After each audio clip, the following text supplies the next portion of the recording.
Hey, what's going on, you guys? Welcome to another episode of the Trainer Talk. Today we're going to be talking about eating and training for performance rather than just for looks or achieving some kind of desired body weight.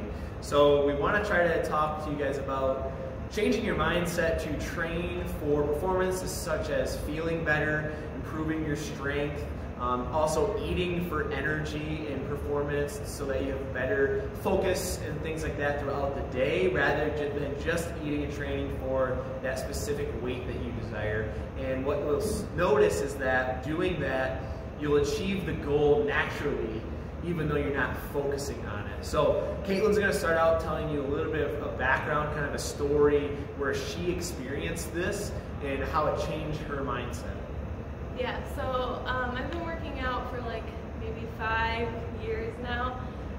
In the first couple of years, I found myself working out so that I could be a certain way and look a certain way. Like I wanted to have abs, I wanted to be super lean, I didn't care how heavy I could lift. And I think that mindset kind of came from social media, which I think a lot of, especially females, and I'm sure males too, experience that. You know, you see these people on social media who have the perfect lighting, the perfect angle, they're flexing, and we desire to look that way, and I think that's kind of where my mindset was. So for a long time, that was my only goal, was to not be above a certain weight. Even if it was muscle, I didn't want it. I wanted to look as lean as I could. And then a time in my life came where I ended up getting really, really sick and ended up in the hospital getting diagnosed with an autoimmune disease. And I was bedridden for like 2-3 weeks, so I could not work out or do anything for about 3 weeks. And during that time, I kind of just realized how much I took my body for granted and how much I took just being able to walk for granted without pain.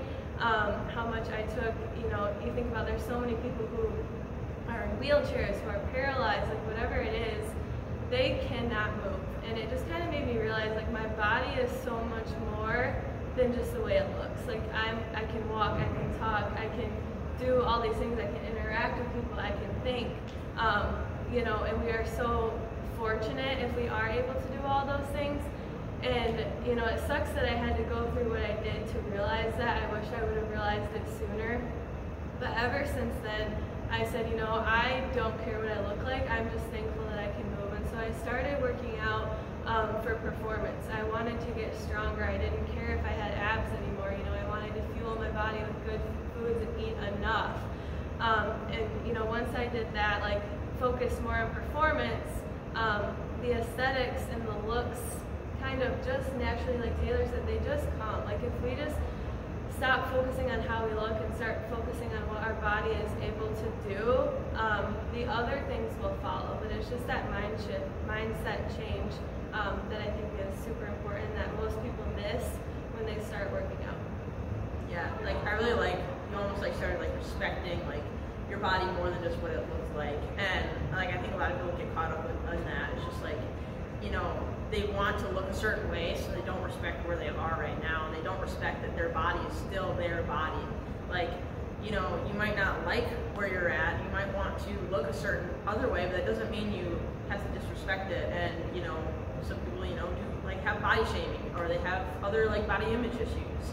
But you just kind of have to get that respect for hey, my body takes care of me, and fights off disease, and does so many things that we don't that we take for granted until it's taken away from us. So focusing on respecting your body is what's going to actually lead to having better aesthetics, because you're actually going to fuel your body, and you're going to work out for making your body better and making yourself stronger, more fit, and then that's where the physical follows the physiology. So if your blood markers improve, if your health improves, then your physical appearance is also going to improve. I like that a lot, actually. I think over the years, from the start to where I am currently, my physique has barely changed at all. I've gotten bigger, but the physique, the definition, nothing's really changed. What's changed is the performance on a very microscopic level. But I'm so much more well-rounded of an athlete now than I was 5 years ago when I looked the same. I was lighter. And I was also doing different things. I was running a lot. Now I really don't like running as much. People get hung up too much in like, I don't know, like the fad diets and stuff like that when it comes to like, oh, I want to look this way, so I'm gonna follow that diet that's only fats, whatever. But I don't like to get caught up too much in those things. I try to focus on like what's more important for like the long run.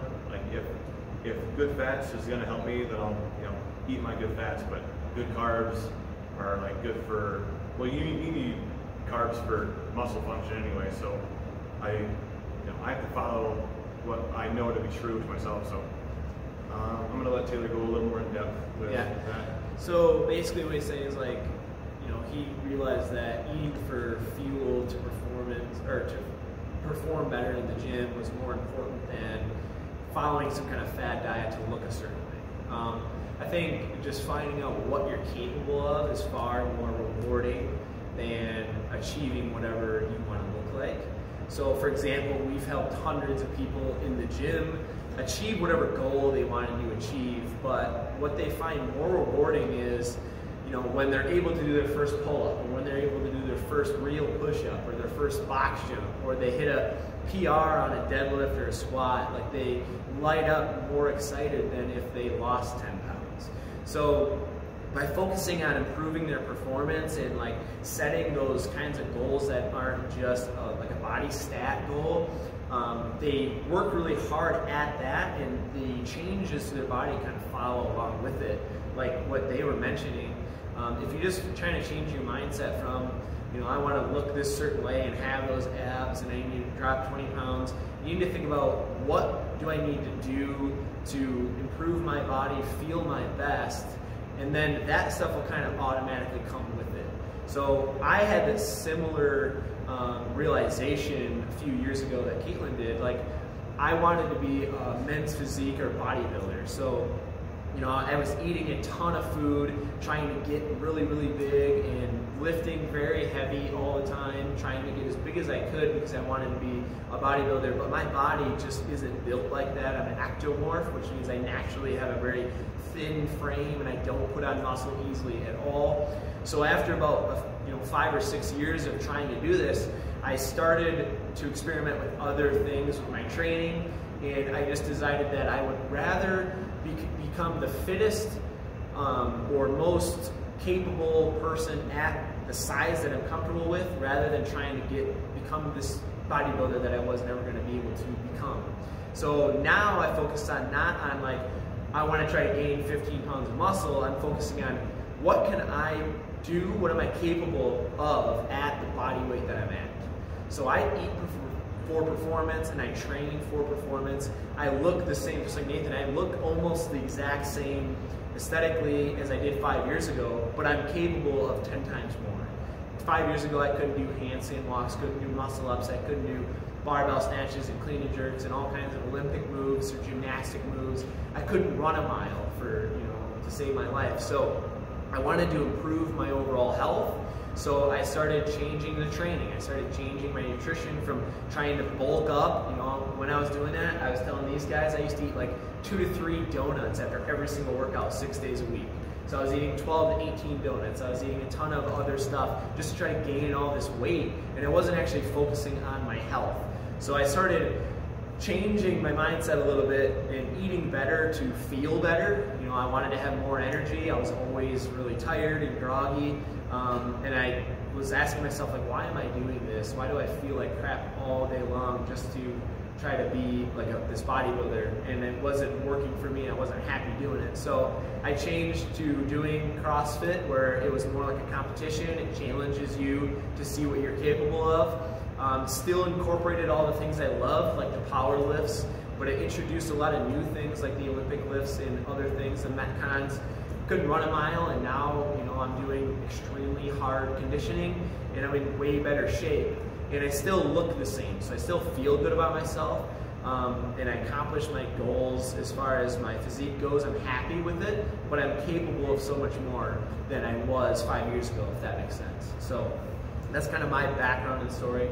I'll let these guys add in anything else they want to add in. Yeah, like you kind of touched on like how you started to find pleasure of like, you know, being able to do more things and, you know, have the accomplishment of like finding pleasure in those things. Whereas like, you know, when people tend to not view food as fuel and they just view it as, you know, going by taste of like, oh, what sounds good tonight, or what sounds good to have for dinner, instead of like what's going to be best for us to have for dinner, what's going to make us feel the best, be our healthiest self. People get kind of caught up in that if they don't have, like, if they're not getting that pleasure, because we are pleasure-seeking beings. Like, we're just instant gratification, looking for that pleasure, that dopamine. So a lot of people get it from food, and that's sometimes a hard, you know, addiction to break, especially with like the types of foods that they have, and they literally make and design foods to be addictive. They kind of hijack your brain and like add stuff to the foods that make you just want to keep eating more of it and have more of an emotional attachment to it. So getting pleasure outside of food, or like kind of getting away from that and viewing food as your fuel and not just, you know, what tastes good, and then getting pleasure in seeing how much you can deadlift, or and feeling empowered by that. Like, you know, a lot of girls think that they, you know, they don't want to get bulky, so they don't want to lift heavy weights and stuff, but they don't realize how cool it is to like do gymnastics and be able to do pull-ups, because like not many girls can do pull-ups, and be able to do like, you know, the Olympic lifts and the, you know, powerlifting and all that, and just like keep getting stronger. It's just one of the, you know, coolest things, just knowing like what your body is capable of doing, and like what it takes to get there is just treating your body with respect and feeling it right, making sure that you're getting your proteins, your carbs, your fats, veggies, everything, just making sure that you're still eating enough. Like that's one trap that people fall into, of just, they think they have to keep eating less, which like I kind of fell into that trap when I was, like when I started my like working out, it was for performance, just because for softball, like I wanted to get stronger, more powerful and everything like that. So I focused on protein, but forgot everything else. I just focused on getting as much protein in as I could, because that's what I had read, that like, oh, proteins, that's what you need, okay. Didn't pay attention to overall health or anything of that. I was just like, all right, let's make a protein shake, and you know, that'll be what helps. But then it kind of went into more like aesthetic based after I got out of sports, because that's kind of what your motivation is for working out at some point. But getting into something like CrossFit, it's, you know, you have that like athletic goal, that performance goal, that like almost has you striving for those like non-scale victories. Something I kind of like to compare people for is like, if they come in and say they want to lose 20 pounds or something like that, or this is like 180 pounds is their goal weight or something. Be like, all right, if I could snap my fingers and make you that weight but nothing else changed, would you still want it? That's like the biggest wake-up call for a lot of people. It's like, well, no. It's like, okay, so then what's your real goal? It's like to feel better, have more energy, to lose body fat, to look better, look and feel better, and be more proud of how they are. It's not about the weight on the scale. Like if we made it 180 today, or 160, whatever it is, if we made it that today, it would still look the same, it still felt the same.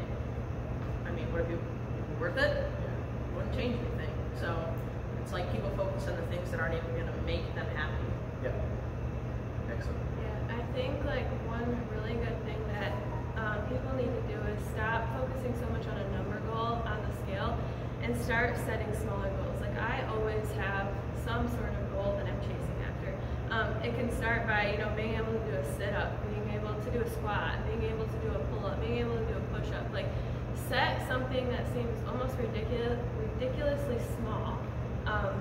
Work on hitting that goal, and then set another goal. Be able to do 2 push-ups, be able to do 2 pull-ups, and work towards that goal. And then, you know, the results, the body weight, all of that is going to follow and kind of fall off. You know, I always am setting new goals for myself. Whether, you know, recently I wanted to learn the Olympic lifts, and I'm still working on those. You know, but it might be, okay, I want to be able to do this Metcon a little bit faster. I want to be able to get on the assault bike and not want to die every single time. You know, I'm always setting goals for myself, and you know, the more advanced you get, the harder these goals become. But don't set a crazy, unrealistic goal if you're first starting. Literally, if you can't do a full sit-up, make that your goal, and then just kind of go on from there. I actually, I've been looking at my smaller goals a lot more recently, where I'm like, okay, well, I've done all the foundation work for like Olympic lifts. I've done all the, I've experimented with the accessories and all that stuff. So now my goals change into like, let me build up my stability more, or build up my very technical skill level of things. Like when it comes to kipping, is a weird one, but didn't realize that I was getting better at it after all this other stuff that I accessorize my other lifts with. But in terms of goals, like you really have to you have to narrow it down to like I'm saying it wrong. You have to know exactly what your goal actually is, because sometimes you think your goal is X, but it's actually Y. So if you don't know why you're doing something, then you're probably not, or your goal isn't actually your goal. Does that make sense? Yeah. Like you set a goal that you might not actually, kind of like what they mentioned, like the goal is to have more energy and feel better and just feel more confidence. And so they think that eating 20 pounds less will give them that goal, when the real goal is just having more confidence and having more energy and feeling better about themselves. So they just kind of make up this imaginary goal of, oh, if I was just this much weight, I would have all these things. Is that kind of what you mean? Like, you kind of just make up a goal that's not really what your goal is, and just to give yourself something to shoot for, which is okay. I mean, obviously you want to give yourself something to measure and shoot for, but I love what she said, like, take away wherever you're at right now. Imagine if you were at the goal, you're at the destination, what are the things that you really care about? Like, what do you actually want to have? You know, do you want to have your overall health? Do you want to have more energy, focus, drive, be able to pick up and play with your kids? Like, those things are more important than just being 20 pounds lighter or something like that, which I feel like the United States or our society really portrays like all these fad diets and all these ways to lose as much weight as possible. And I think that's why so many people choose a weight goal, whereas we as coaches focus more on the healthy habits and the things that you need in your life to improve your daily living, and then the goals or whatever you want to achieve kind of naturally happens, like Caitlin said. So like improving your nutrition to feel better and to have more energy and focus and be able to go to the gym and have better performance in the gym will eventually lead to fat loss and muscle gain. So if you just focus on the nutrition and the little things and set those small goals of, okay, now let's see if I can just eat this many calories to fuel my body. I'll do that for a week, and then I'll shoot for my protein goal and then my carb and fat goal, and make sure that I'm getting all the nutrients that I need, because your fats are, you know, going to help with your inflammation in your body, your hormones, your hair, your skin, your nails, your brain. Your carbs are your fuel, and your protein recovers the body. It's essential for muscle growth. So getting those things in is essential for health, and a lot of fad diets out there restrict calories so much, you're not getting those nutrients, and you're going to have lower energy, more brain fog, you're going to lose muscle mass, you're not going to feel good. So even though you hit that number goal, you still feel like crap. You don't feel that, you know, accomplishment that you would otherwise if you worked really hard for it and you felt better along the way. So that's kind of what we're getting at, is basically just switch which goal you have from the number goal to the habits that you need to get to that goal. That should be your number one priority, is not getting to the weight. It's, what do I need to do to get to that weight? I need to train hard, eat really well, and feel better, and then I'll get to that weight. So that's almost got to be like the secondary. Does that make sense? Yeah, I think it comes down to like focusing on what you can control versus, and then releasing everything else. Because like scale, you can't control what number's on the scale. You can control what you put in your body, and if you work out, and if you know, what foods you're eating, and what mindset you have. Like, you can work towards a better mindset, and you can control those things. You can't control the number on the scale. You can't control like certain things that are just, you know, it's outside of your control. You can't do anything about it. So why are we focusing on things that we can't control? And actually, we should put that energy, the amount of energy and focus people put on like that number on the scale, if they put that into the other aspects that they actually can control and that will actually make a difference, they're going to have a lot more results that way. And something that is a really kind of big pet peeve of mine is, like, for example, we just ran our annual 28-day challenge, and there are people that are just so competitive and that they don't really know why they're doing the challenge. They would eat a ton of food leading up to the start of the challenge, so they weigh in heavier, and then they basically starve themselves and work out 6 days a week so that they win the challenge. But then I asked them, why did you do that? Like, what was the point of the challenge for you? Like, what was your actual goal? Just to win? Or do you actually want to improve your health and feel better and learn new habits so that you can sustain results for the rest of your life? So you got to be really careful and figure out the why behind what you're doing is more important than the actual goal itself. Kind of like what Nathan was mentioning earlier, I believe, when he said you need to figure out, like, okay, why do you actually want this goal, and then figure out what you need to do to work toward it. Because I think a lot of people just don't sit down and ask themselves, what do they really want and why do they want it? They just kind of make up this imaginary goal and say, I want to do that because I think that if I was at this weight or whatever, that I will feel better. And they actually don't know why.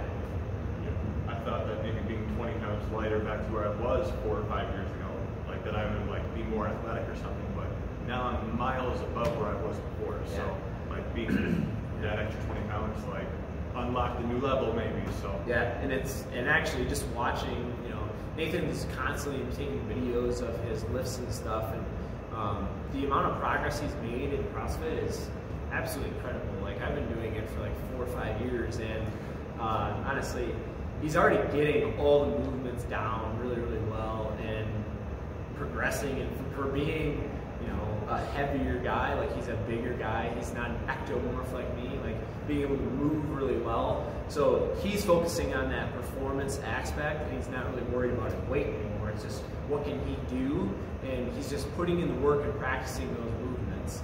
And naturally, he's just going to feel way better about where he's at than losing 20 pounds and, you know what I mean, and being more athletic if I'm less weight, whereas right now he's just focusing on being more athletic and feeling his body. So I realized there wasn't a reason behind the 20 pounds. right, It was yes, just a number. yes. Right.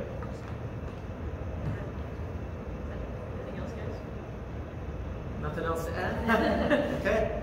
All right, well, that wraps up this episode. So start just focusing on training for performance. Maybe set some non-scale victories. Maybe set a goal of how many push-ups you can do in a minute, or how many sit-ups you can do in a minute. Try to work toward getting your first pull-up or your first box jump. Maybe set some goals for your lifts if you're lifting and doing barbell stuff. So try to think about those things, and then start to think about, how am I going to become a better athlete or just feel better in general? I need to start eating better. I need to start eating more healthy fats and complex carbohydrates and more protein and vegetables. And I need to cut out the junk that's going to make me feel, you know, like sluggish and low energy and take me away from my goals. Every day you should be thinking, what's going to move me toward my goals, and what do I need to avoid that might move me away from my goals? And just as a kind of a side note, I just had a reminder. I read something very, very interesting last night. If you eat a poor nutrition, it actually, you require more sleep and recovery than if you ate better, because when we sleep, that is when our body recovers. That's when our mind recovers. And that's when we detoxify our body, and all the processes happen so that we can start our new day. So if you're eating poor nutrition, or if you're not eating enough, you're gonna require more sleep and recovery to process all that kind of, I guess you could call it just junk food and sugar and things like that. So you're actually gonna feel more sluggish and require more caffeine and stuff like that throughout the day just to feel normal. So focus on fueling your body, and then all the other natural aspects of your life will improve along with it. And then next thing you know, you're going to be achieving that goal that maybe you thought you wanted, of that achieving less body fat and increasing your muscle, or whatever it may be. So start practicing these healthy habits. That's what it takes. And set those small increment goals. Just keep practicing them, and they will eventually lead to the ultimate goal that you want. So if you need help with any of this stuff, obviously that's what we're here for. We typically like to sit down with people, chat for 20 or 30 minutes, find out what is it really that you want and why do you want it, figure out what you struggle with the most, what maybe you've tried in the past so that we know what works well and what doesn't work well. And then we create a client journey or a roadmap with you and lay it out on a timeline of here's where you want to be, and we set a realistic time frame or a SMART goal, and we work it down in increments like these guys said. Shoot for those smaller goals to measure your progress. And I think that's the best way to achieve it. And then you also learn along the way that your goals might change. So we constantly meet with people, make sure that their goals are still the same. If they change, we can reassess their programming and just keep people progressing and feeling better.